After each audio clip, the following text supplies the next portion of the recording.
এই মাসের পরে যেই মাসটা আসবে সেই মাসটার নাম কি? রমজানুল মুবারক। বলেন রমজানুল মুবারক মাস, রহমতের মাস, বরকতের মাস, মাগফিরাতের মাস, নাজাতের মাস, কোরআন নাজিলের মাস। সুবহানাল্লাহ, সুবহানাল্লাহ। দেখেন খুব খেয়াল, পৃথিবীতে ভালো কিছু পাওয়ার জন্য কষ্ট করা লাগে, লাগে না? একটা ভালো জমিন কিনতে হলো কষ্ট লাগে, টাকাও খরচ করা লাগে। কষ্ট ছাড়া ভালো কিছু অর্জন করা যায় না। পৃথিবীতে যত ভালো আছে, বলেন কোরআনের চাইতে কি ভালো আর কিছু আছে? পৃথিবীতে যত ভালো আছে, আমার নবীর চাইতে কি ভালো আর কিছু আছে? আল্লাহ বলেন বান্দা, দরখাস্ত ছাড়া, পরিশ্রম ছাড়া, বিনা দরখাস্তে, বিনা পরিশ্রমে আমি আল্লাহ তোরে শ্রেষ্ঠ নবীর উম্মত বানাইছি, শ্রেষ্ঠ ইসলামের অনুসারী করেছি, তোরে শ্রেষ্ঠ জাতি অর্থাৎ তোকে মুসলমান বানিয়েছি, এবং বিনা দরখাস্তে আমি আল্লাহ তোকে শ্রেষ্ঠ কিতাব আল কোরআন দান করেছি। সুবহানাল্লাহ। এই নিয়ামতগুলি পাওয়ার জন্য কোনো দরখাস্ত করা লাগে, কোনো পরিশ্রম করা লাগে? বিনা পরিশ্রমে এই সৃষ্টির সারা নিয়ামতগুলি আমাদেরকে দিয়েছেন কে? আল্লাহ। জোরে বলুন কে? আল্লাহ।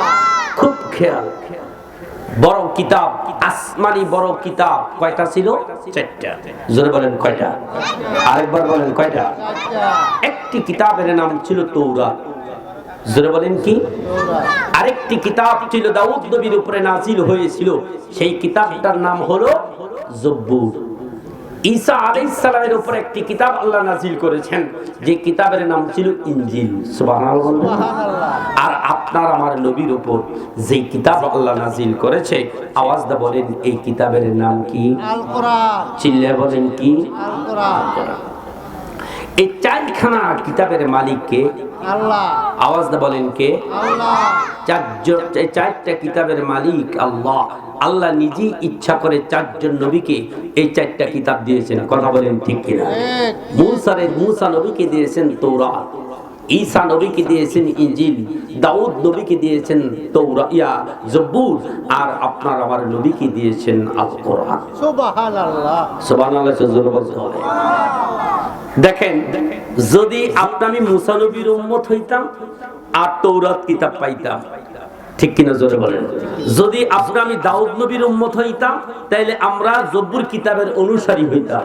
যদি ঈসা নবীর উম্মত হইতাম, তাহলে ইনজিল কিতাবের অনুসারী হইতাম। কিন্তু বেঁচে থাকলো ইনজিল, আমরা থাকতাম কিন্তু ইনজিল কিতাব পাইতাম না, আমরা থাকতাম তৌরাত পাইতাম না, আমরা থাকতাম জব্বুর পাইতাম না। এখন কি তৌরাত আছে? না। কথা বলেন আছে? গভীর মনোযোগ। আমার আল্লাহ আপনাকে আমাকে কত বড় দামি কিতাব দান করেছেন, শ্রেষ্ঠ নবীর উম্মত বানিয়েছেন। এখন মুসা নবীও নাই, মুসা নবীর তৌরাত কিতাব নাই। শব্দ জোরে বলবেন, মুসা নবী নাই, মুসা নবীর তৌরাত কিতাব নাই। দাউদ নবী নাই, দাউদ নবীর জব্বুর কিতাব নাই। ঈসা নবীও নাই, ঈসা নবীর ইনজিল কিতাব নাই। আওয়াজ দা বলেন আমার নবীর উপর আমার আল্লাহ যে কোরআন নাজিল করেছেন, রহমাতাল লিল আলামিন নবীর উপর যেই কোরআন আমার আল্লাহ নাজিল করেছেন, আওয়াজ দা বলেন এই কোরআন, এই আল কোরআনুল কারীম এখন আমাদের কাছে আছে না নাই? আছে। চিল্লায়ে বলেন আছে না নাই? ভাইরা আমার, আমাদের নবী রহমাতাল লিল আলামিন নবী, তিনি আছে রওজা মুবারকে। আজ থেকে ১৫০০ বছর আগে নবী রওজা মুবারকে ঘুমিয়ে আছেন, নবী আছেন রওজা মুবারকে, কিন্তু নবীর উপর নাজিলকৃত কোরআন বিদায় হয় নাই। নবী আছেন রওজাতে, নবীর উপর যেই কোরআন নাজিল করেছেন এই কোরআন আল্লাহ বিদায় করেন নাই, আমার নবী নিয়ে যান নাই, উম্মতের মাঝে এই কোরআন রেখে গিয়েছেন, কিয়ামত পর্যন্ত এই কোরআন জমিনে থাকবে। কথা বলেন ঠিক কিনা? আমার আল্লাহ কেন এই কোরআন জমিনে রাখলেন? মুসা নবী বিদায় হয়ে গেল, মুসা নবীর তওরাত চলে গেল, দাউদ নবী চলে গেলেন, আল্লাহ জব্বুর কিতাবও বিদায় করে দিলেন, ঈসা নবী চলে গেলেন, ইনজিল কিতাব আল্লাহ বিদায় করে দিলেন, কিন্তু আপনার আমার নবী রওজা মুবারকে চলে গেলেন, কিন্তু নবীর উপর নাজিলকৃত কিতাব আল্লাহ বাতিল করেন নাই। আল্লাহ কয় সেই নানের দুনিয়ার মানুষ শুনে নেই, আমি আল্লাহ আমার বন্ধুর উপর যে কোরআন নাজিল করেছি এই কোরআন আমি আল্লাহ জমিনে রাখছি, কিয়ামত পর্যন্ত থাকবো। এইটা তোদের কাছে প্রমাণ করে দিলাম, তোদের কাছে কোরআন থাকবে যতদিন, আমার নবী মুহাম্মদ সাল্লাল্লাহু আলাইহি সাল্লাম থাকবে তোদের মাঝে ততদিন। কোরআন আগেও ছিল এখনো আছে, কিয়ামত পর্যন্ত কোরআন থাকবে। কথা বলেন ঠিক কিনা? তাইলে আমরা যারা হায়াতুন নবী স্বীকার করি, করি না আমরা, আমাদের নবী কি মরা না জিন্দা? জোরে বলেন মরা না জিন্দা? আমরা যারা নবীকে হায়াতুন নবী মানি, নূরের নবী মানি, হায়াতুন নবী মানি, আমাদের বিশ্বাস আমার নবী আগেও ছিলেন এখনো আছেন, কিয়ামত পর্যন্ত নবী উম্মতের কাছে থাকবেন। এই কোরআন থাকবে যতদিন, নবী আমাদের মাঝে আছে ততদিন। সুবহানাল্লাহ। আর জোরে বলেন আল্লাহু আকবার। গভীর খেয়াল বাজান, আল্লাহ যত নবী পৃথিবীতে পাঠিয়েছেন সব নবীর আল্লাহ মুজিজা দিয়েছেন। কি দিয়েছেন? মুজিজা। কি দিয়েছেন? কিন্তু আমার নবীকে আল্লাহ যেই পরিমাণ মুজিজা দিয়েছেন, অন্য কোন নবীকে আল্লাহ এত বেশি মুজিজা দেন নাই। মুসা নবীর আল্লাহ 3টা 4টা একটা কই কিছু কিছু নয়, এক নবীদেরকে কেউ কোন নবীর আল্লাহ দিয়েছে 2টা 3টা মুজিজা, কেউ দিয়েছে 5টা মুজিজা, কেউ কি দিয়েছে একটা মুজিজা। আর আপনার আমার নবীর মুজিজা ছিল 24,000। সুবহানাল্লাহ। কয় হাজার? জোরে বলেন কয় হাজার? 24,000 মুজিজা আমার নবীর ছিল। আল্লাহু আকবার বলেন। খুব খেয়াল, 24,000 মুজিজার মধ্যে আমার নবীর একটা মুজিজা ছিল এই কোরআনুল কারীম। নবীর উপর যখন কোরআন আল্লাহ নাজিল করেছেন, নবীর উপর কোরআন নাজিল করেছেন, আল্লাহর হাবিব এই কোরআন সাথে সাথে মুখস্থ করে ফেলেছে। সুবহানাল্লাহ। কোরআন মুখস্থ করে, এটা কি একটা মুজিজা কিনা? জোরে বলে এই মুজিজা কিনা? গভীর খেয়াল, সমস্ত পৃথিবীতে গইরা যদি পৃথিবীর কোন মানুষ যদি এই যুগে যদি বলে আমি একজন তাওরাত কিতাবের হাফেজ দেখতে চাই, জব্বুর কিতাবের হাফেজ দেখতে চাই, ইনজিল কিতাবের হাফেজ দেখতে চাই, সমস্ত পৃথিবীতে ঘুরে বর্তমান জমানায় একজন তাওরাতের হাফেজ পাওয়া যাবে না। যাবে একজন তাওরাতের হাফেজ পাওয়া যাবে না, জব্বুর কিতাবের হাফেজ পাওয়া যাবে না, ইনজিল কিতাবের হাফেজ পাওয়া যাবে না। আওয়াজ দা বলেন কোরআনে হাফেজ আছে কি নাই? আছে। জোরে বলেন আছে কি নাই? আছে। একজন না 1,000 না কয়েক লাখ? কথা বলেন ঠিক কিনা? এই পৃথিবীতে একজন হাফেজ না, 2 জন না, 1,000 না, সমস্ত পৃথিবীতে হাফেজের সংখ্যা আছে 3.5 লক্ষ। সুবহানাল্লাহ। আরো জোরে বলুন সুবহানাল্লাহ। আবাইজান আমাদের দেশে এমনও হাফেজ আছে যারা এক বসায় সূরা ফাতিহা থেকে সূরা নাস পর্যন্ত মুখস্থ পড়তে পারে, আছে না? আছে। এই জোরে বলেন, আছে না? এই যে রমজান মাস আসতেছে, খতমে তারাবি হবে না? হবে। ঢাকাতে, শহরে, বন্দরে, গ্রামেও অনেক জায়গায় খতমে তারাবি হয়, হয় কিনা জোরে বলেন? তো খতমে তারাবি যারা পড়ে তারা কি হাফেজ? তারা কি? জোরে বলেন, তারা কি? আমার ভাইয়েরা, আমার আল্লাহ কই, আমার বন্ধুরে, হাজার মুজিজার মধ্যে একটা মুজিজা আমার নবীরে আমি আল্লাহ দিয়েছিলাম, কোরআন মুখস্থ রাখা। সুবহানাল্লাহ। কিন্তু আমার নবী রমজান মোবারকে চলে গেছেন, এই মুজিজা নবী নিয়ে যান নাই। এই মুজিজাটা আমার নবী উম্মতের মাঝে রেখে গেছে। সুবহানাল্লাহ। কথা বলেন ঠিক কিনা? উম্মতের মাঝে রেখে গিয়েছেন। কিয়ামত পর্যন্ত এই জমিনে একদল হাফেজ জমিন থেকে বিদায় হবে, আরেকদল মানুষ পৃথিবীতে জন্মগ্রহণ করে, আরেকদল মানুষ কোরআন মুখস্থ করে হাফেজে কোরআন হবে।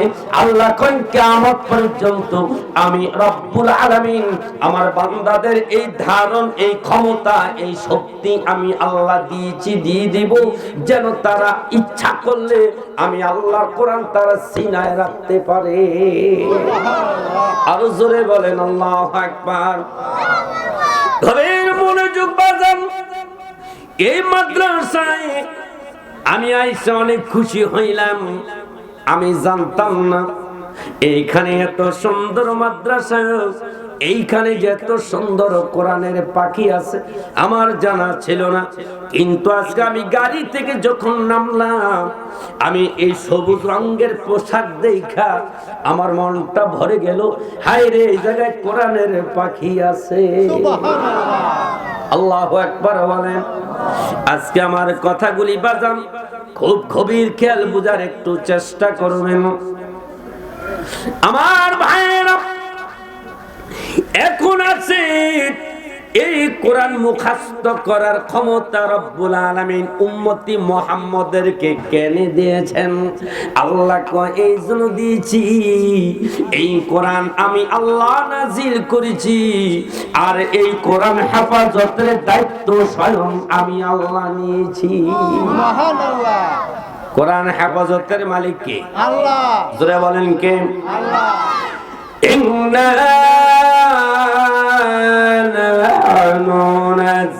نزلنا الذكر وإنا له لحافظون।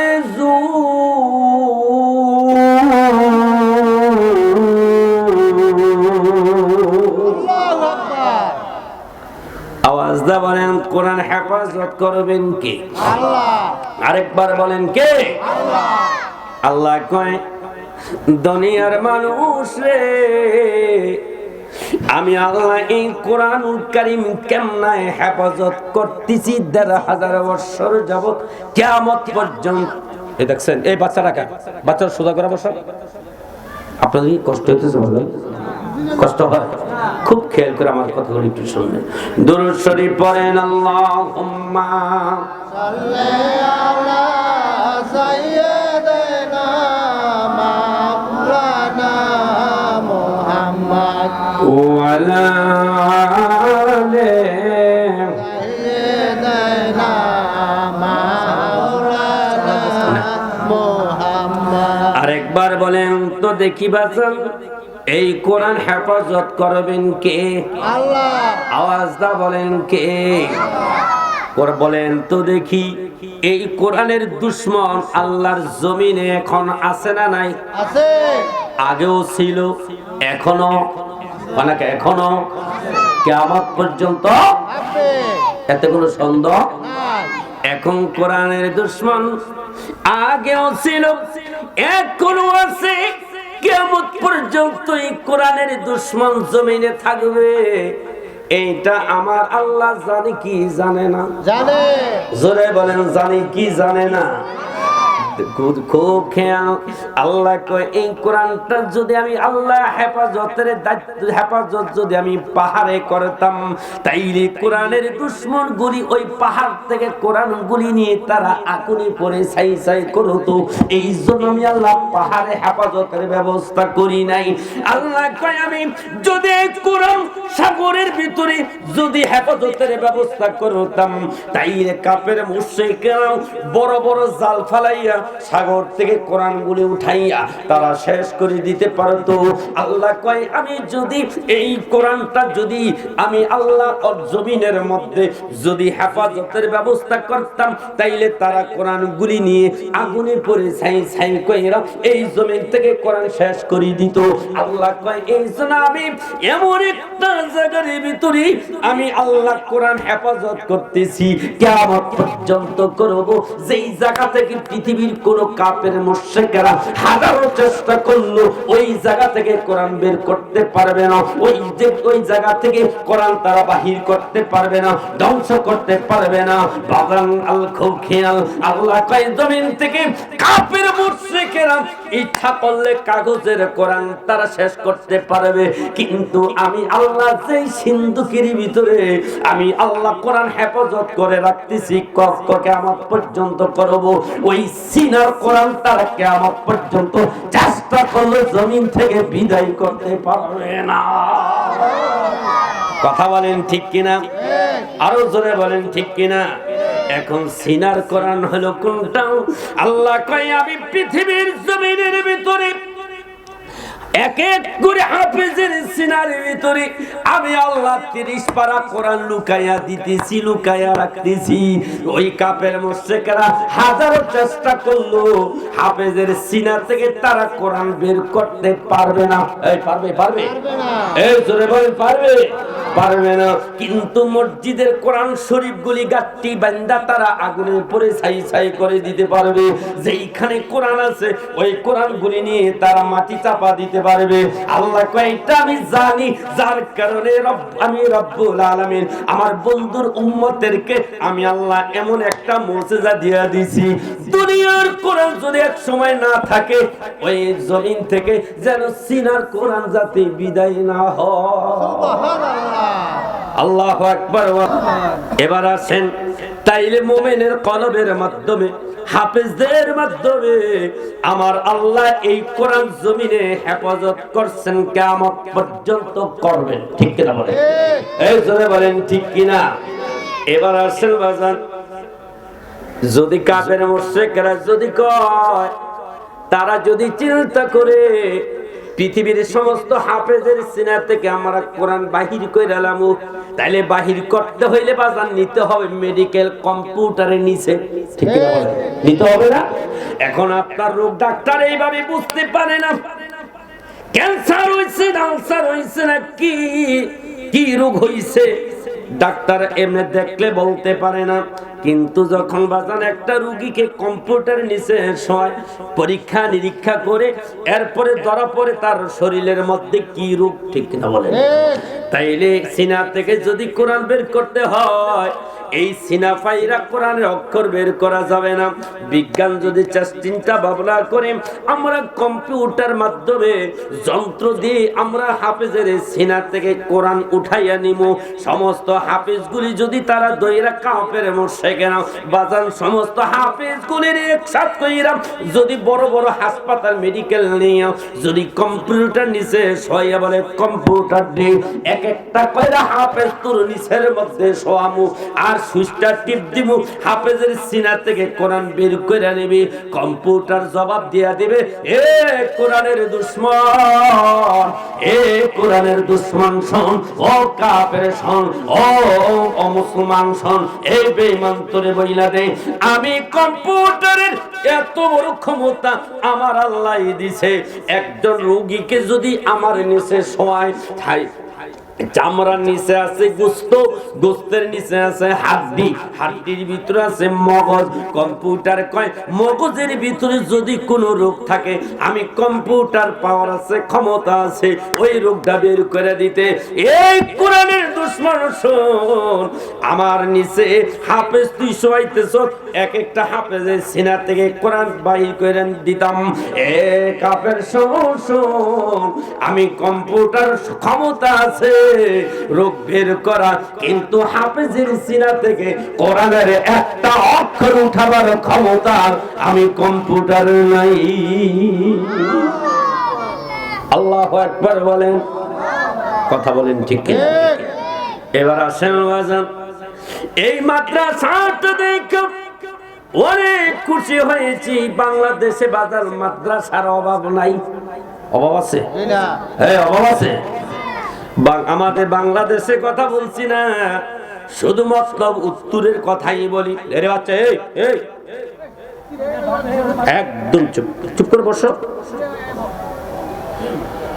লা ইলাহা ইল্লাল্লাহ, লা ইলাহা মাশাআল্লাহ, লা ইলাহা ইল্লাল্লাহ, লা ইলাহা ইল্লাল্লাহ মুহাম্মাদুর রাসূলুল্লাহ। জোরে বলেন সাল্লাল্লাহু আলাইহি ওয়াসাল্লাম। সবাই বলেন মারহাবা মারহাবা। এই মতলবুত্তরি মাদ্রাসা বহুত আছে, আছে না? আছে না? খুব খেয়াল। মাদ্রাসা হইলি মনে করবেন না এটা মাদ্রাসা। মাদ্রাসা দেখলি পাগল হয়েন না। মাদ্রাসায় মাদ্রাসা বেশ কম আছে না নাই? আছে। কথা বলেন আছে না নাই? একটা দলের মাদ্রাসা আছে বাজান, ওইঠেন না। আমাদের দেশে কত মাদ্রাসা আছে। একদল মাদ্রাসার ছাত্র শিক্ষক মিলাদ কিয়াম কায়েম করার জন্য, মিলাদ পড়ার জন্য পাগল। আরেক দল মাদ্রাসা আছে ছাত্র শিক্ষক মিলাদ কিয়াম বিদায় করার জন্য পাগল। এই আছে না? আছে। এই জোরে বলেন আছে না? আছে। একদল মাদ্রাসার শিক্ষক ছাত্র আছে নবীর নূর কোন প্রয়োজনে জীবন দিমু। আরেক দল মাদ্রাসা আছে, মাদ্রাসার শিক্ষক উস্তাদ আছে যারা নবীর নূর কইব তাগো শেষ করে লামু। ঠিক আছে? আছে। এই জোরে বলেন আছে। একদল মাদ্রাসা আছে এলেম শিখে হাফেজ হয় কিন্তু জানাজার পরে দোয়া করে না। আরেকটা মাদ্রাসা আছে শিক্ষক ছাত্র সহ যিনি মারা যাবে সালাম ফিরাইতে দেরি, মাইয়েতের জন্য হাত উঠাইতে দেরি নাই। আসেনি কোন? একদল মাদ্রাসার আলেম ছাত্র মিলাদুন নবীর পক্ষে, আর একদল মাদ্রাসার ছাত্র আলেম মিলাদুন নবীর বিপক্ষে। আসেনি? আছে। একদল মাদ্রাসা আছে বাজান, ওই মাদ্রাসার আলেম শিক্ষক আল্লাহর ওলিদের পক্ষে, আর একটা মাদ্রাসা আছে বাজান আল্লাহর ওলিদের বিরুদ্ধে। আসেনি কোন? এই জোরে বলেন আসেনি? তাইলে মাদ্রাসা বেশ কম আছে। শুধু মাদ্রাসা দেখলি বাজার পাগল হবেন না। এই জমিনের ভিতরে একটা মাদ্রাসা আছে এজিদি মাদ্রাসা, আর একটা মাদ্রাসা হলো হুসাইনি মাদ্রাসা। সুবহানাল্লাহ বলেন না? এই মাদ্রাসা এজিদি নয়, এটা হলো হুসাইনি মাদ্রাসা। কথা কয় না? কথা কি ঠিক বলছি না? ঠিক বলছি। এই মাদ্রাসা আহলে বাইতের মাদ্রাসা, এই মাদ্রাসা হুসাইনি মাদ্রাসা, এজিদি মাদ্রাসা না। ইমাম হুসাইনের যে ছুরিটা লাগাইছে সে কিন্তু মূর্খ ছিল না, সেও ছিল হাফেজে কোরআন। নাম ছিল কি? শিমস। কথা কয় না? নাম কি ছিল? শিমস। সে তো কোরআনে হাফেজ ছিল, ছিল না? কোরআনে হাফেজ ছিল। যে সেই কারবালার ময়দানে এজিদের পক্ষে 22,000 সৈন্য ছিল, এর মধ্যে কয়েক হাজার ছিল আলেম হাফেজ। আর ইমাম হুসাইনের পক্ষে ছিল 72 জন। কিছু ছিল শিশু, কিছু ছিল নারী, কিছু ছিল যুবক, কিছু ছিল মুরব্বী। কথা বলেন ঠিক না? ইমাম হুসাইনের পক্ষে যারা ছিল তারাও মুসলমান, এজিদের পক্ষে যারা ছিল তারাও মুসলমান, কিন্তু মুসলমানের মধ্যে বেশ কম আছে না নাই? আছে। জোরে বলেন আছে না নাই? কারণ যারা এজিদি মুসলমান তারা ওই কারবালার ময়দানে ইমাম হুসাইনের গলায় ছুরি লাগাইছে এবং ইমাম আলী আসগরকে পানির জন্য বুকে তীর মারছে। ক্ষমতার কারণে সেই এজিদি দল, একদল আমাদের দেশে আছে এজিদি আলেম, আরেক দল আছে হুসাইনি আলেম। কথা বলেন ঠিক কিনা? তবে হুসাইনি আলেম যারা হবে তারাই হবে নবীর আশিক। হুসাইনি আলেম যারা হবে তাদের জান্নাত হবে ইমাম হুসাইনের সাথে। সুবহানাল্লাহ। আর এজিদি আলেম যারা হবে, শিমর মার্কা হাফেজ যারা হবে, তাদের হাসর নাসর ওই শিমর সাথী হবে, এজিদ পন্থীদের সাথী হবে। কথা বলেন ঠিক কিনা? আমার ভাইয়েরা, এটা এমন একটি মাদ্রাসা যেই মাদ্রাসার ছেলেরা যদি হাফেজ হয় এরা বিনা হিসাবে আল্লাহর জান্নাত পাবে। সুবহানাল্লাহ। আরো জোরে কইতে হবে সুবহানাল্লাহ। বিনা হিসাবে তারা জান্নাতে যাবে। কারণ হুসাইনি হাফেজ যারা হবে তাদের মর্যাদা, তাদের সম্মান আল্লাহর কাছে অনেক বেশি হবে। সুবহানাল্লাহ। আল্লাহু আকবার কইলেন না? ওই দিন হাসরের মাঠে দিক তাকান, হাসরের মাঠে আমার আল্লাহ ডাক দিয়ে বলবেন, সমস্ত হক্কারি হাফেজ যারা হবে, যারা এই পৃথিবীর জমিনে সিনার ভিতরে যারা কোরআন মুখস্থ করবে হাফেজ হবে, আর যারা আহলে সুন্নাত ওয়াল জামাত পন্থী হাফেজ হবে, এই আকীদার হাফেজ যারা হবে, হাসরের মাঠে আল্লাহ হাফেজ গুলিরে ডাক দিবে, ও কোরআনের পাখিরা আসো, আমি আল্লাহ তোমার জন্য জান্নাত বানিয়ে রাখছি। সুবহানাল্লাহ। খুব খেয়াল, সেদিন এক একটা হাফেজ আল্লাহর কাছে সামনে দাঁড়াবেন, আল্লাহ ডাক দিয়ে বলবেন, হাফেজ ডান দিকে তাকাও, দেখো 6666 তলা জান্নাত আমি আল্লাহ তোমাকে তোমার জন্য বানাইছি, তোমাকে দান করে দিলাম। সুবহানাল্লাহ। হাফেজ তুমি জান্নাতে যাও।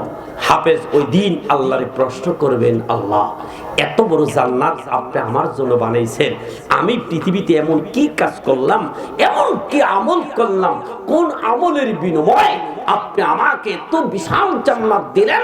আল্লাহ বলবেন, এক নাম্বার তোমার এই সিনার ভিতরে 6666টা আয়াত তুমি ধারণ করেছিলা, হাফেজ হয়েছিলাম, এবং তুমি আহলে বাইতের পক্ষে ছিলাম, আমার নবীর পক্ষে ছিলাম, ওলিদের পক্ষে ছিলাম, যার কারণে আমি আল্লাহ ওই কোরআনের মহব্বতে, সম্মানে আর তোমার ঈমান ও আকীদার কারণে আমি আল্লাহ তোমার জান্নাতটা দিলাম। সুবহানাল্লাহ।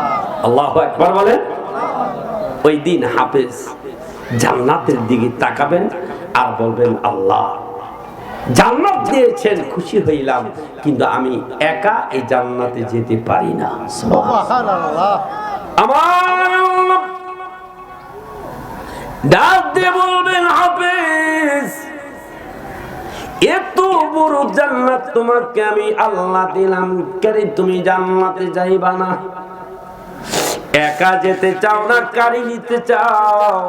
খুব খেয়াল, হাফেজ বলবেন, আল্লাহ এই জান্নাত যদি আমাকে দিতে হয় তাইলে এক নাম্বার যে মা বাবার কারণে আমি দুনিয়াতে হাফেজ হইলাম, আমার বাবা ইচ্ছা করলে আমারে ডাক্তার, ইঞ্জিনিয়ার, মাস্টার বানাইতে পারতো, ঠিক কিনা? এই পারতো না? আমার বাবা ইচ্ছা করলে এ যদি মাদ্রাসায় পড়াইতে পারতো, আমার বাবা ইচ্ছা করলে আমারে মূর্খ বানাইতে পারতো, কিন্তু আমার বাবা মা এত কষ্ট করে আশা করে আমারে আল্লাহ কোরআন দুনিয়াতে মাদ্রাসায় পড়াইয়া আমারে হাফেজ কোরআন বানাইছে। ওই মা বাপ থাকবে জাহান্নামে আর আমি থাকবো জান্নাতে। এই জান্নাত আমার দরকার নাই। যদি জান্নাত দিতে হয় আমার মা বাবাকে এই মুহূর্তে আমার সাথে জান্নাত দিতে হবে। সুবহানাল্লাহ। এই এই কারেটা হোক। আমার ফেরেশতাদেরকে ডাকদা বলবেন, ফেরেশতারা এই হাফেজের মা বাপ দেরি কইরো না, তাড়াতাড়ি হাফেজের সামনে উপস্থিত করাইয়া দাও। সুবহানাল্লাহ। হাফেজের মা বাপকে ফেরেশতারা হাজির করবে। আল্লাহ বলবেন, হাফেজ রে, এই দেখো তোমার মা বাপ, তুমি এখন জান্নাতে নিয়ে যাও।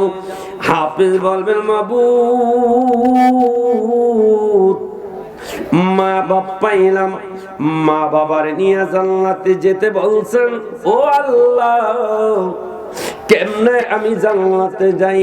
মা পাইলাম, বাবা পাইলাম, কিন্তু মাবুদ, যেই মা দাদা দাদির কারণে আমি বাবা পাইছি, যেই নানা নানির কারণে আমি মা পাইছি, আজকে আমার দাদা দাদি নানা নানি জাহান্নামে থাকবে, আমার মা বাপকে আমি জান্নাতে থাকবো। ওই জান্নাত আমার দরকার নাই। যদি জান্নাত দিতে হয়, এই মুহূর্তে আমার দাদা দাদি, আমার নানা নানিরে আমার সাথে জান্নাত দিতে হবে। আমার আল্লাহ ডাক দিয়ে বলবেন, ফেরেশতারা, কই ফেরেশতারা, দেরি করিস না। হাফেজের নানা নানি দাদা দাদিরে তাড়াতাড়ি জান্নাতের গেটে হাজির কর। আমি আল্লাহ জানি আমার এক একটা হাফেজ তারা একা জান্নাতে যাবে না। যাদের জন্য তারা দরখাস্ত দিবে, আমি কোরআনের সম্মানে তাদেরকে দিতে আমি বাধ্য থাকবো। এই জন্য আগে আগে এত বড় জান্নাত সাজাইয়া রাখছি। দাদা দাদি নানা নানিরে হাফেজের সামনে হাজির করবে। আল্লাহ ডাক দিয়ে বলবেন, হাফেজ, এই তোমার দাদা দাদি, এই তোমার নানা নানি, এদেরকে নিয়ে এখন জান্নাতে উঠো। হাফেজ বলবেন, না আল্লাহ, পাইছি কিন্তু জান্নাতে যেতে যাব না। সুবহানাল্লাহ। কয় কেন? ও হাফেজ, চাইছো মা বাপ দিলাম, চাইছো দাদা দাদি দিলাম, চাইছো নানা নানি, তাও তো দিলাম, জান্নাতে যাইবা না কেন? হাফেজ বলবেন, আল্লাহ, তোমার কোরআন অনেক দামি, এই কোরআন অনেক সম্মান, এই কোরআনের অনেক ইজ্জত। আমি জানি তুমি যদি কোরআনের ওসিলায় আমাকে এত বড় জান্নাত দিতে পারো, তাইলে আমি যাদের কথা বলবো তাদেরকেও তুমি দিতে পারবা। কারে চাস? আল্লাহ, জান্নাত যদি দিতে হয়, তাইলে আমি তো পৃথিবীতে ওলামায়ে কেরামের জবান থেকে শুনেছি যে বংশের ভিতরে একজন আলেম, সে যদি জান্নাতে যেতে পারে, সেই বংশের এমন 14 জন 10 জন লোককে সে জান্নাতে নিতে পারবে যাদের জন্য জাহান্নাম ওয়াজিব হয়ে গেছে। যদি জান্নাত দিতে হয়, আমার বংশের এমন 10টা লোককে জাহান্নাম থেকে ফিরাইয়া আমার সাথে জান্নাত দিতে হবে। সুবহানাল্লাহ। আরো জোরে বলেন সুবহানাল্লাহ। যদি দেন তাইলে যাব, যদি না দেন তাইলে আমি এই জান্নাতে যাব না। আল্লাহ বলবেন, ফেরেশতারা কই? ফেরেশতারা এই হাফেজের বংশের যাদের জন্য জাহান্নাম ওয়াজিব হয়ে গেছে, তাদেরকে জাহান্নামের রাস্তা থেকে ফিরাইয়া এই হাফেজের সামনে আইনা হাজির করো। সুবহানাল্লাহ। কোন হাফেজ, এই বংশের 10 জন লোক তোমার ইজ্জতে কোরআনের সম্মানে আমি তোমার সাথে জান্নাত দিয়ে দিলাম, তুমি এখন জান্নাতে উঠো। ওই হাফেজ বলবেন, না আল্লাহ, আমার যাব না, আমার আরো অনেক লোক বাকি আছে। সুবহানাল্লাহ। আমার আল্লাহ ডাক্তার বলবেন, হাফেজ কারা রে, আর কারা বাকি আছে একটু শুনি। হাফেজ ডাক দিয়ে বলবেন, ও বাবু, তোমার কাছে জানতে চাই, আগে এই জান্নাতটা দিছো কিসের বিনিময়ে? আল্লাহ বলবেন, কোরআনের বিনিময়ে। সুবহানাল্লাহ। যদি কোরআনের সম্মানে, কোরআনের ইজ্জতে যদি আপনি আমারে জান্নাত দিয়া থাকেন, তাইলে শুনেন, আমি কাদের জন্য আপনার কাছে দরখাস্ত পেশ করতেছি। ও আল্লাহ, আমি যে দুনিয়াতে, আমি যে মাদ্রাসায় আমি কোরআন পড়ছি, ওই মাদ্রাসার জমিনটা তো আমার দাদার ছিল না, আমার বাবার ছিল না, কিন্তু আমি ওই সাতানির গ্রামের নাম কি? আমি সাতানি মাদ্রাসায় আমি পড়েছি সাতানি ওই নেদা ইসলামিয়া হাফিজিয়া মাদ্রাসা যদি না হইতো তাইলে তো আমি হাফেজ হইতে পারতাম না। আল্লাহ গো, যারা জমি দিছে ওই জমিনটা দেওয়ার কারণে মাদ্রাসা হইছে, মাদ্রাসা হওয়ার কারণে আমি হাফেজ হইছি, হাফেজ হওয়ার কারণে আজকে জান্নাত পাইছি। যাদের জমিনে বসে বসে আমি কোরআন মুখস্থ করেছি, যারা ওই মাদ্রাসায় জমিনটা দিছে তারা তো জান্নাতের আশাই দিছে। ঠিক কথা কয় না গা, ঠিক কিনা বল? তারা তো জান্নাতের আশাই দিছে। যদি আজকে জান্নাত যদি দিতে হয়, যাদের জমিনে বসে বসে আমি কোরআন মুখস্থ করেছি, ওই লোকগুলিকে জমিনওয়ালাকে কোরআনের সম্মান আজকে জান্নাত দিতে হবে। সুবহানাল্লাহ। আল্লাহ বলবেন যাও দিয়ে দিলাম। যারা কোরআনের জন্য জমিন দিছে, যেই জমিনে বসে কোরআন মুখস্থ করছো, যাও ওই জমিনওয়ালা গুলিকে আমি আল্লাহ তোমার সাথে জান্নাত দিলাম, এখন জান্নাতে উঠো। হাফেজ বলবেন না গো আল্লাহ আমি জান্নাত উঠবো না। কয় কেন? কয় মাবুদ, জমিন দিছে একজনে, দুইজনে, তিনজনে, কিন্তু আমি তো খোলা আকাশের নিচে বৈশাখ কোরআন পড়ি নাই। সুবহানাল্লাহ বলেন। সুবহানাল্লাহ। আমি তো খোলা আকাশের নিচে বসে তো কোরআন পড়ি নাই। জমিন দিছে একজনে, দুইজনে, পাঁচজনে, কিন্তু ওই জমিনের উপরে 10 জনে মিললে একটা নবীর ঘর বানাইয়া দিছিল। সুবহানাল্লাহ। এই বাচ্চাগুলোর বইবা কথা কইতাছে। আল্লাহুম্মা, সাউন্ড আসছে বাজার, তোমরা মাইকের আওয়াজ দিতা, সাউন্ড বন্ধ করে। লানা মুহাম্মদ ওয়ালা আলে সাইয়্যিদানা মাওলানা মুহাম্মদ। আমার দিকে তাকান বাজান। কষ্ট হইতেছে আমরা? কষ্ট হয়? গভীর মনোযোগ। ওই আল্লাহর না, আল্লাহ বলবেন হাফেজ রে, মাইনা নিলাম জমিন দিছে একজনে, দুইজনে, ওই জমিনে বসে কোরআন পড়ছো, কিন্তু খোলা আকাশের নিচে পড়ো নাই। নবীর ঘরটা বানাইয়া দিছে 10 জনে। কয় হ্যাঁ আল্লাহ 10 জনে দিছে। কয় আল্লাহ তারা তো জান্নাতের আশাই দিছে, ঠিক কিনা কম? তারা তো জান্নাতের আশাই দিছে। যদি ঘরটা যদি না বানাইয়া দিত, বৃষ্টি আসলে আমি কোরআন পড়তে পারতাম না, ঠিক কিনা কম? বৃষ্টি আসলে কোরআন পড়তে পারতাম না। ঘরটা যদি না বানাইয়া দিত, আমি তো এই খোলা জায়গায় রাত্রে শুইতেও পারতাম না। প্রভুরে, যারা তোমার নবীর ঘরটা বানাইয়া দিছে, কোরআনের ঘর বানাইয়া দিছে, আল্লাহ ওই কোরআনের ঘর যারা বানাইয়া দিছে, আজকে যদি কোরআনের সম্মানে আমারে যদি জান্নাত দিতে চাও, তাইলে নবীর ঘরটা যারা বানাইয়া দিছে ওই লোকগুলো আমার সাথে জান্নাত দিতে হবে। সুবহানাল্লাহ। আল্লাহ কয়ে যাও হাফেজ, আমি আল্লাহ ওই লোকগুলি তোমার সাথে জান্নাতের ফায়সালা করলাম। হাফেজ তুমি এখন জান্নাতে উঠো। হাফেজ বলবেন না রে আল্লাহ, এখন আমি জান্নাতে যাব না, আমার অনেক লোক বাকি আছে। সুবহানাল্লাহ। কারারে এ হাফেজ, কারারে কারারে বাকি আছে? প্রভু গো বাকি আছে। আমার বাড়ি ছিল ওই ফরাজি কান্দি, আমার বাড়ি ছিল গজরা, আমার বাড়ি ছিল সেঙ্গার শহর, কিন্তু আমি পড়ছি সাতানি মাদ্রাসায়। কিন্তু আমার বাবাই আমার জন্য খানা পাঠায় নাই। ওই আমার ওই গজরা থেকে আমার মা বাপ আমার খানা আমার জন্য খানা পাঠায় নাই। আমি যে সাতানি মাদ্রাসায় পড়েছি, ওই এলাকার লোকগুলো আমাদের 3 বেলা খানার ব্যবস্থা করছে। সুবহানাল্লাহ। কথা বলে ঠিক কিনা বলে? আল্লাহ খানার ব্যবস্থা করেছে। তারা কেন করছে গো? তারা তো জান্নাতের আশায়, সওয়াবের আশাই করছে। মাবুদ যাদের খানা খাইয়া আয় আল্লাহ আমরা কোরআন পড়লাম, কোরআন মুখস্থ করলাম, যাদের খানা খাইয়া কোরআন হেফজ করলাম, আলেম হইলাম, আজকে যেই কোরআনের সম্মানে আপনি জান্নাত দিবেন, যদি জান্নাত দিতে হয় যাদের খানা খাইয়া কোরআন পড়ছি ওই লোকগুলি আজকে আমার সাথে জান্নাত দেওয়া লাগবে। সুবহানাল্লাহ।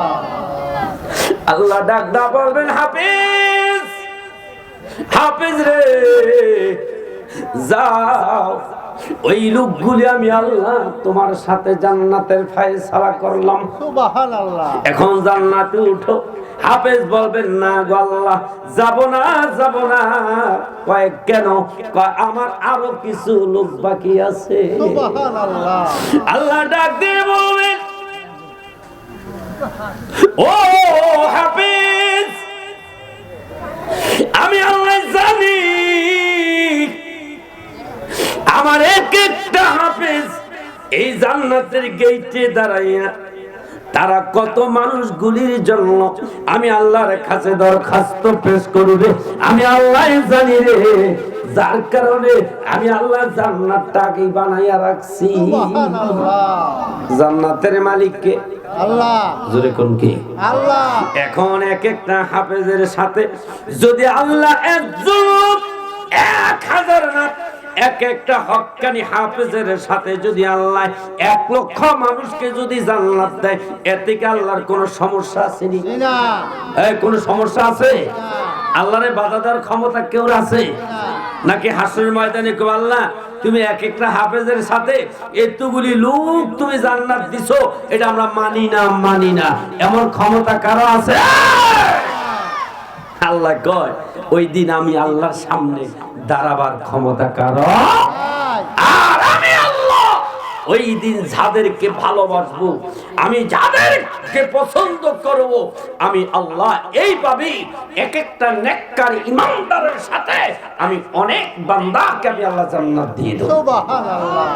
আল্লাহ বলবেন হাফেজ যাদের ঘরে খাইছো এদের কথা বলছো? হ্যাঁ আল্লাহ, না খাইয়া তো আর কোরআন মুখস্থ করি নাই, তারা ঠিক মতন সকালবেলা খানা দিছে, দুপুরে খানা দিছে, রাত্রে খানা দিছে, টাইম মতন খানা খাইছি, আর লেখাপড়া কোরআন মুখস্থ করছি, তারা তো কষ্ট করে আমাদের জন্য খানার ব্যবস্থা করছে, তারা জান্নাত দেখে নাই, হাসর দেখে নাই, না দেখা তোমার উপরে বিশ্বাস করে আমাদেরকে 3 মাস 3 বছর 2 বছর পর্যন্ত খাওয়াইছে। আল্লাহ খাওয়ানোর কারণেই তো আজ হাফেজ হইছি, আর হাফেজ হওয়ার কারণেই জান্নাত পাইছি।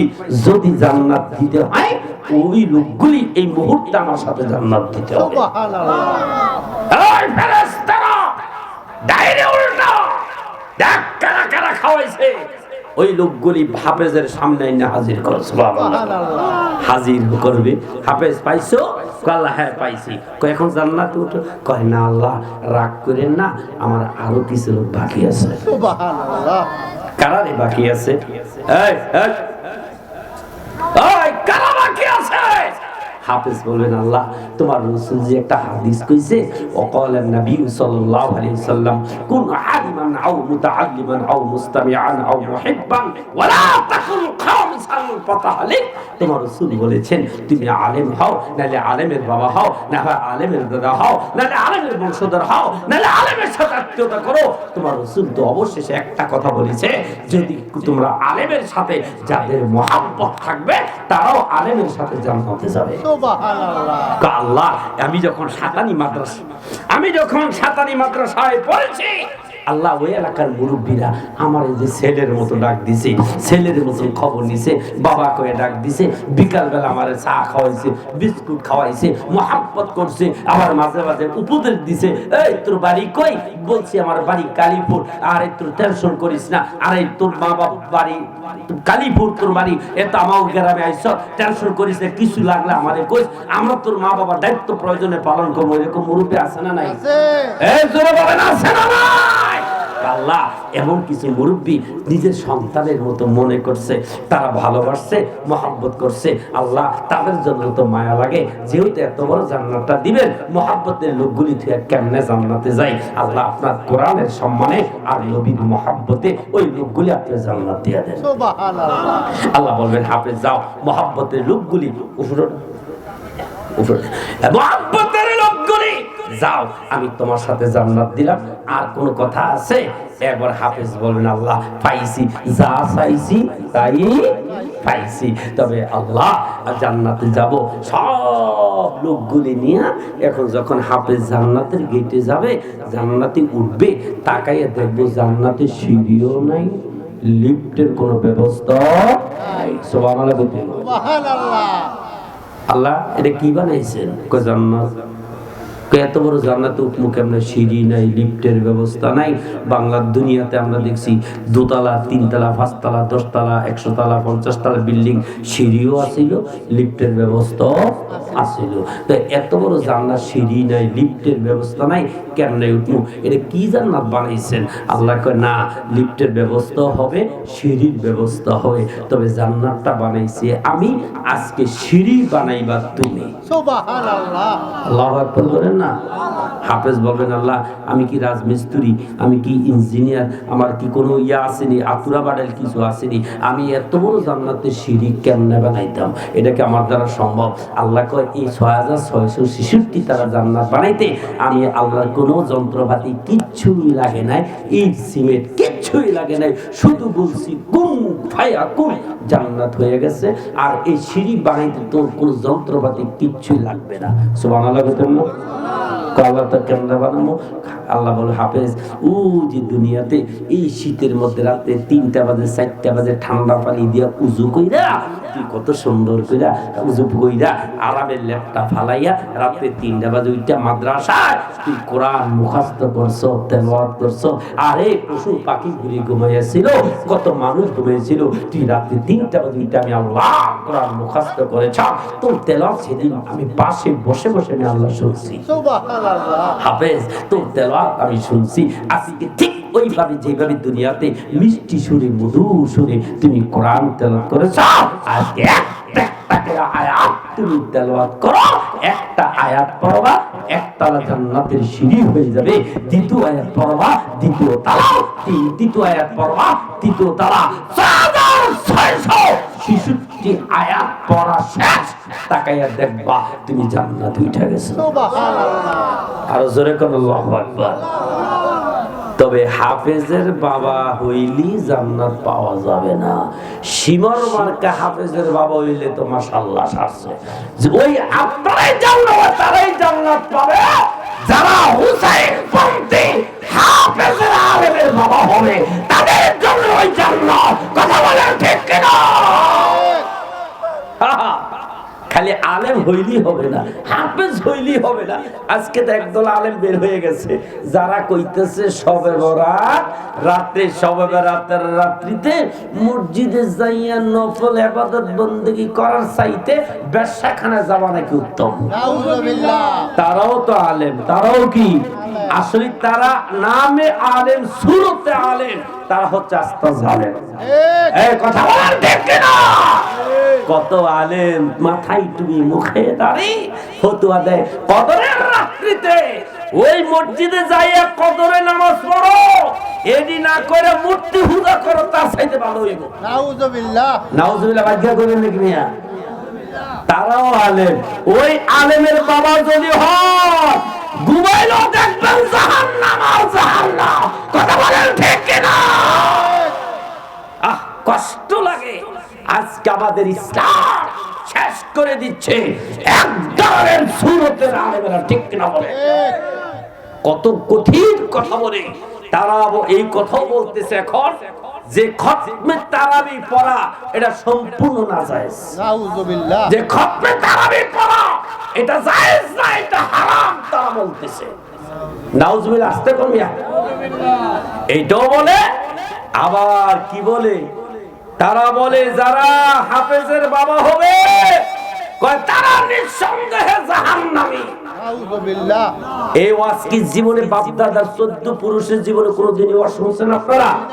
এই জন্য আল্লাহ রাসূল বলেছেন কিয়ামতের আগে এমন একদল আলেম বের হবে যারা মানুষের ঈমান এবং আমল তারা ধ্বংস করে দিবে। কথা বলেন ঠিক কিনা? তারা স্পষ্টভাবে বক্তব্য দিচ্ছে যে কোরআনের মধ্যে অনেক ভুল আছে। নাউজুবিল্লাহ, আসতে কোন আপনারা বলেন কোরআনে ভুল আছে? জোরে ভুল থাকতে পারে। যারা বলে কোরআন শরীফে সন্দেহ আছে, যারা বলে কোরআনে ভুল আছে, তারা কখনো ইমানদার মুসলমান হইতে পারে না। বলেন মুসলমান হইতে। এমন একটা দল কিন্তু বর্তমান বের হয়ে গেছে, যারা মাযহাব বিশ্বাস করে না। আছে না এরকম? এই কথা বলেন, আছে না? মাযহাব বিশ্বাস করে না, ওলি আল্লাহ বিশ্বাস করে না, নবীকে গুনাহগার বলে, নবীর মুখে দুর্গন্ধ ছিল, এই বক্তব্য যারা দেয়, তারা এমন একটা দল বের হয়ে গিয়েছে, তারাই যারা মাযহাব মানে না। কথা বলেন ঠিক কিনা? সচেতন থাকবেন।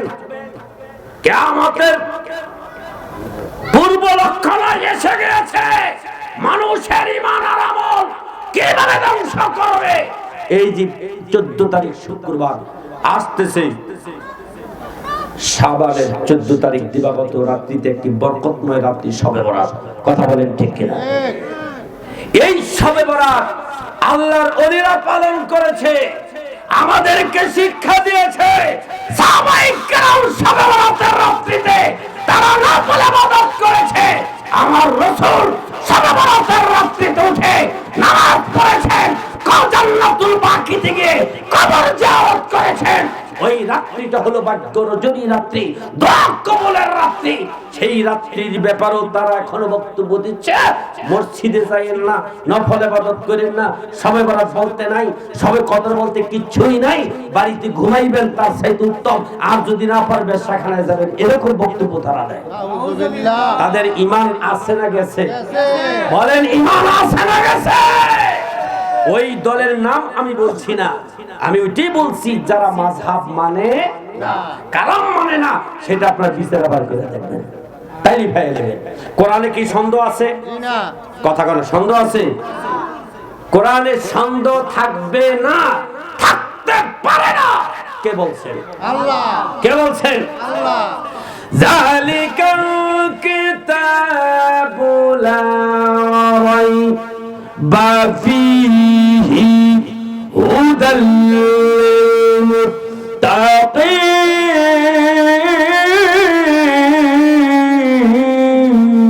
আল্লাহু আকবার। আল্লাহ কোরআনে প্রথমে বলেছে যালিকাল কিতাব লা রাইবা ফীহি হুদাল লিল মুত্তাকিন। এটা এমন একটি কিতাব, যেই কিতাবের মধ্যে কোনো সন্দেহ নাই। বলেন কোনো সন্দেহ। হুদাল লিল মুত্তাকিন, যারা মুত্তাকিন, যারা ঈমান এনেছে, তাদের কাছে কোরআনে কোনো সন্দেহ থাকতে পারে না। আর স্পষ্ট ভাষায় এখন বক্তব্য দিয়েছে যে কোরআন শরীফের মধ্যে সূরা বুরুজ একটি সূরা আছে, এই সূরাটা নাকি মানুষের বানানো সূরা। নাউজুবিল্লাহ। আহা, কোথায় যাবে, কোথায় যাবে? এখন ঈমান রাখা অনেক কষ্ট হয়ে গেছে বাজার, ঠিক কিনা বলে? ঠিক। এই জন্য আমরা নতুন কোন ফতোয়া গ্রহণ করব না। আমরা শাহজালালের মাধ্যমে যে ইসলাম পেয়েছি, শাহপুরানের মাধ্যমে, কারামতের জনপুরের মাধ্যমে, ওই বুরহানুদ্দিন ওয়াইসির মাধ্যমে, যে আল্লাহর ওলিদের মাধ্যমে আমাদের বাধ্যতাও যে ইসলাম পেয়েছে, আমরা সেই ইসলাম পেয়েছি, আমরা ওই ইসলামের পক্ষে আছি। নতুন কোন ইসলাম আর আমল গ্রহণ করব। আপনারা কি রাজি আছেন ইনশাআল্লাহ? কারা কারা রাজি আছেন হাত উঠান। নারে তাকবীর, নারে রিসালাত। বাজার বেশি দিন বাঁচবো না, চলে যাব যে কোনো মুহূর্তে। ঈমান আর আমল নিয়ে যেতে চাই, ঠিক কিনা বলেন? ঠিক। রাসূলের দুশমন হয়ে 1000 বছর বেঁচে লাভ নাই। রাসূলের আশিক হয়ে ওলি আল্লাহর পক্ষে একদিন বাঁচলো, এই বাঁচাটা হবে ঈমানদারের বাঁচা। ঠিক। বেঈমানের মতো 1000 বছর বাচ্চা কোনো লাভ নাই। যারা বলে লাভ আছে। এই জন্য আপনারা এই মাদ্রাসাগুলির প্রতি আপনারা খেয়াল রাখবেন, নেক দৃষ্টি রাখবেন। যেইখানে সুন্নি মাদ্রাসা আছে, যেইখানে মিলাদ কিয়াম আছে, যেই মাদ্রাসার ছাত্র শিক্ষক রাসূলের পক্ষে কথা বলবে, ওলি আল্লাহর পক্ষে কথা বলবে, আমরা সেই সেই মাদ্রাসাগুলি জান দিয়ে মাল দিয়ে আমরা প্রতিষ্ঠিত করার চেষ্টা করব, ঠিক কিনা বলে? কারণ এই মাদ্রাসাগুলি যদি আপনার আমার থাকে, একদিন আপনি আমি চলে যাব, এই মাদ্রাসাগুলি থাকবে। মাদ্রাসার ছেলেরা কোরআন পড়বে, ছেলেরা তাহাজ্জুদ পড়বে, ছেলেরা শবে বারাত রাত্রিতে আমল করবে, এই ছেলেরা সপ্তাহে 2-4 দিন মাদ্রাসায় মিলাদ কিয়াম করবে। আপনি আমি কবরে থাকবো, কিন্তু এই সাদকা জারিয়ার সব কিয়ামত পর্যন্ত মাদ্রাসা থেকে আল্লাহ কবরে পৌঁছে দেবে। সুবহানাল্লাহ। আরো জোরে করে সুবহানাল্লাহ। এই সাদকা জারিয়ার কাজ আমাদের করা দরকার আছে না নাই? জোরে বলেন, দরকার আছে না নাই? আজকে তো আমরা বাড়ির পাগল, গাড়ির পাগল, জমিনের পাগল। আরে যেই জমিনে নিঃশ্বাসের বিশ্বাস নাই, একদিকটা নিঃশ্বাস বের হলে আমার জমিন আর আমার থাকবে না, আমার বিল্ডিং আমার নাই, আমার ঘর আমার থাকবে না, আমার সম্পদ আমার থাকবে না। আমরা হইলাম ওই ক্ষণস্থায়ী সম্পদের পাগল, কিন্তু চিরস্থায়ী যে সম্পদ করে গেলে কিয়ামত পর্যন্ত কবরে যাব আর কবরে থাকবো, কিয়ামত পর্যন্ত যে সম্পদ থেকে আল্লাহ ফেরেশতা দিয়া কবরে সওয়াব পাঠাবে, ওই সম্পদের প্রতি আমাদের কোনো চিন্তা ভাবনা নাই। আপনি আমি পাগল হইলাম শুধু বাড়ির গাড়ি, কেমনে জমিন কিনবো, কেমনে বাড়ি করবো, কেমনে গাড়ি করবো, অথচ মৃত্যুর পরে এগুলির কোনো ভ্যালু নাই। কথা বলেন ঠিক কিনা? এইখানে যারা আছেন খুব খেয়াল, আপনাদের মাঝে কেউ আছেন কয়েককালী জমিনের মালিক, কেউ আছেন একটি নতুন চৌকাঠ ঘরের মালিক, কেউ আছেন বিল্ডিং এর মালিক, আছেন না এরকম? অবশ্যই আছে, অবশ্যই আপনারা আছেন। মাথার গাম পায়ে ফালাইয়া জীবনের সব কষ্ট দিয়ে ইনকাম করে বিল্ডিং বানাইছেন, অথবা বাড়ি কিনছেন, অথবা জমিন কিনছেন, অথবা মার্কেট করছেন, কিন্তু আপনি কি একদিন চিন্তা করে দেখছেন যা এত কষ্ট পরিশ্রম করে যে বিল্ডিং বানাইলেন, ঘর কিনলেন, জায়গা কিনলেন, জমিন কিনলেন, কিন্তু আপনি যেদিন এই আপনার এই দেহ থেকে যখন রূহটা বের হয়ে যাবে, সেদিন এই সম্পদ নিয়ে আপনার সন্তানেরা এক ভাই আরেক ভাইকে খুন করবে, এক ভাই আরেক ভাইকে মারবে, এই আপনার সম্পদ নিয়ে এক ভাই আরেক ভাইয়ের বিরুদ্ধে মামলা দিবে। কথা বলেন ঠিক কিনা? এরকম ঘটনা আছে না নাই? জোরে বলেন, আছে না নাই? ওই দিন ফেসবুকে, গত পরশুদিন ফেসবুকে আমি দেখলাম একটা ঘটনা। বাবা অনেক সম্পদের মালিক, অসুস্থ, রুহুটা আসে আর যায়, কিন্তু এক ভাই বাবার বুড়া বাবারে মাথা চাপটা ধরছে, এইভাবে ধরছে, আরেক ভাই 2 পায়ের উপরে বইছে, বইয়া আর সামনে স্টাম্প নিয়া এমনে কেউ থাপ্পড় দিতেছে আর কইতেছে তুই ইয়া দে, টিপ দে, নালে সিগনেচার দে। বাবা কথাও বলতে পারে, একজনে গলা টিপটা ধরছে, আর কোনো পায়ে ধরছে, হাতে লাঠি দিয়া কয় দিতাম না, কয় দিতি না, দিতে হইব। এইভাবে 2 ছেলে নিজের বাবারে ইচ্ছা মতন পিটাইতেছে শুধু সম্পদের সাইনটা দেওয়ার জন্য। নাউজুবিল্লাহ বলবেন না? আরো জোরে কোন নাউজুবিল্লাহ। এখন যারা এই সম্পদের মালিক আমার দিকে তাকান, যদি আপনাদেরকে বলি যে আপনি যে একতলা বিল্ডিং করতে গিয়ে 30 লাখ 35 লক্ষ টাকা খরচ করে বিল্ডিং করছেন, আচ্ছা একটা কাগজের মধ্যে লিখে দেন তো আপনার ছেলেরা যারা এই বিল্ডিং এর মালিক হইব, তারা প্রতিদিন নামাজ পড়ে, আপনার মৃত্যুর পর তারা প্রতিদিন 5 ওয়াক্ত নামাজ পড়ে, কোরআন তেলাওয়াত করে, রোজা রাখে, ইফতারের সময়, সেহরির সময়, তাহাজ্জুদের সময় আপনার সন্তানগুলি এই বিল্ডিং এ থাকবো আর আমল করব, আপনার জন্য প্রতিদিন কবরে সওয়াব পাঠাইবে, এমন গ্যারান্টি কেউ দিতে পারবেন? না। এমন গ্যারান্টি দেওয়ার ক্ষমতা কারো আছে? জোরে বলেন, আছে? নাই। কিন্তু আপনি যদি বলেন যে হুজুর ভাবলাম, মেনে নিলাম যে আমার 30 লক্ষ টাকার বিল্ডিং, আমি মরে গেলে যারা মালিক হবে তাদের ব্যাপারে কোনো গ্যারান্টি দিতে পারছি না যে তারা এই মালিক হবে, তারা আমার জন্য দোয়া করবে, আমার জমিনের মালিক যারা হবে তাদের ব্যাপারে আমি গ্যারান্টি দিতে পারছি না যে তারা আমার জন্য দোয়া করবে। ঠিক আছে, দুনিয়াতে এমন কি ঘর আছে যেটার গ্যারান্টি আছে? আমি বলবো সেইটার গ্যারান্টি আছে। আছে না নাই? যারা বলেন আছে না নাই? এখন আপনি যদি আমার পিছনে ওলামায়ে কেরাম, আমার ভাইয়ের নাম জানেন কি? জিয়াউল হাসান ভাই, আমার মাওলানা জিয়াউল হাসান ভাইকে যদি বলেন হুজুর ঠিক আছে, দুনিয়ার এমন কোন ঘর আছে যেই ঘর বানাইলে এটা একটা গ্যারান্টি পাওয়া যাবে, আমি কবরে গেলে ঘর থাকবে যতদিন, আমার কবরে ঘর থেকে সওয়াব যাবে ততদিন, এমন কি গ্যারান্টি আছে? আমার জিয়াউল ভাই বলবে তোমার 1 কোটি টাকা দিয়ে ওই ঘর বানানো লাগবে না, সবের জন্য 50 লাখ টাকা লাগবে না। ওই মাদ্রাসায় যদি 12 টাকা দিয়া 15 টাকা দিয়া যদি একটা ইটও দিয়া যাও, এই ইটটা ওই মাদ্রাসার আল্লাহর ঘরে নবীর ঘরে যতদিন থাকবে ততদিন তোমার কবরের সওয়াব যাবে। সুবহান